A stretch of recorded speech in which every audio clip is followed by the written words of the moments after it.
Hi, the activity we are talking about is called Obj-action, which is a word play on the word object and action, which are both elements of this activity. It was created by participants on the training for online animation, and it was inspired by classical language animations, the experience of the training, and of course, the diverse experiences that the participants themselves had. The main goal is language acquisition, although we also use this activity to support the group further getting familiar and comfortable with each other, to share their surroundings and the worlds that are not visible on the camera, and to get more comfortable with playing with language and getting inspired to explore creative ways of learning language. The target group is really everybody, keeping in mind that a younger group will have more difficulty to follow sometimes complex, not maybe so many rules, but more moderation. It still works because in this game, having a chaotic outcome where people are talking over each other and laughing and repeating words is still a success of a language animation. But to be ready that for a more mature and experienced group, it will be easier to follow the instructions. We will have 60 seconds to go around the space where you are and collect up to 10 random objects that you will place around you to use later on. Donc vous allez avoir maintenant 60 secondes pour aller partout autour de vous et chercher 10 objets de façon aléatoire dont vous vous servirez tout à l'heure. Is that okay? C'est OK pour vous? Okay, time starts now. Go! C'est parti!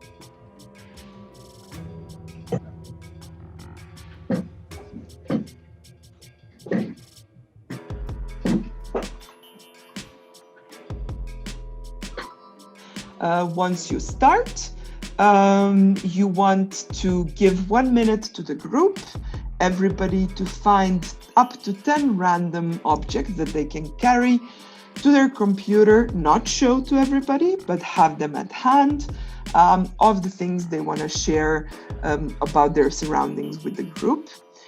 Once everybody has this, you want to introduce the words that you want to learn. And for this, you're using the visual previously mentioned. While repeating the words, you're making sure that they're pronounced by the native speaker. So if that's not you or anybody from the team, then you use somebody from the group. And like with every other language animation, you repeat 2 times on mute, and the 3rd time everybody repeats loudly. And in this way, you make sure that people hear each other and that they can get relaxed about using the language. But also for the first time when it's mute, you're making sure that the Zoom delay doesn't make the thing too audio chaotic. We will start by the first action, and we will learn how it is said in Serbian, and we will do it by the usual way of repeating 3 times, the first 2 times on mute, and the 3rd time please unmute and say it together loudly. So practice your fingers. Prati posuđe. Prati posuđe. And now unmute. Prati posuđe. Prati posuđe. Amazing. Next one. Voziti auto. Voziti auto. And now unmute. Voziti auto. Voziti auto. Once the words have been learned, you are copying them into a chat so people can still reference them in case of need. And then you ask everybody to go on, turn off their cameras. One person is chosen before this, a volunteer who wants to start. This is the person who will mime the action that they will get. And you send them the action, the word, via private chat. So only they see. They will be miming it to the rest of the group using the object that they have gathered around them. So this is the moment where objects are used. So now we have our objects and we have our actions, and now we will combine them. Donc on a maintenant nos objets, on a maintenant nos actions et on va combiner les deux. We will do it in a way that there will be one player playing, yeah? I will give this person a word in a private chat, and this word will be one of the actions.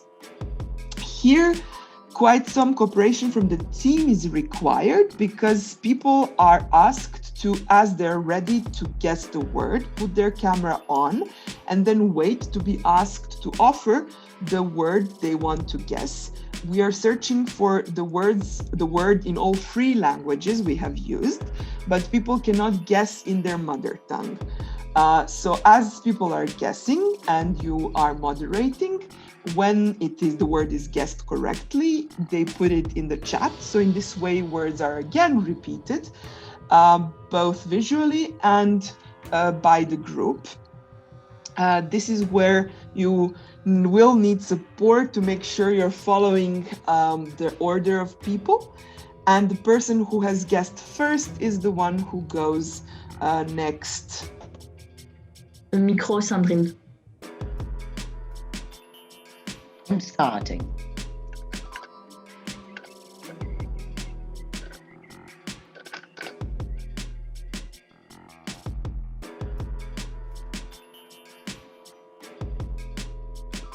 Okay, we had Ulysse, and then I didn't follow the order. Ulysse, you can start. Ulysse, Ulrich, Cathy, Morgan Bonnel, Morgan Masterman. Duschen. Oder? Duschen, okay. Who was next? Moi, Tushirati. Next. Se doucher. Perfect. We have all the three words. Please write them down. And Sandrine is going to teach us the object she was using. Super, on a les trois mots et Sandrine va nous apprendre maintenant à dire les objets qu'elle avait choisis. Le moulin à poivre. Le moulin à poivre. Le moulin à poivre. Le moulin à poivre. Le chat porte-bonheur. Le chat porte-bonheur. Le chat porte-bonheur. Excellent. The variation most often played is smaller groups, breakout rooms, where the same process is done, keeping in mind that then you have to have at least one person from the team in each breakout room in order to both give the words and make sure that the moderation is done clearly until people get the rhythm of the game. That was Obj-action.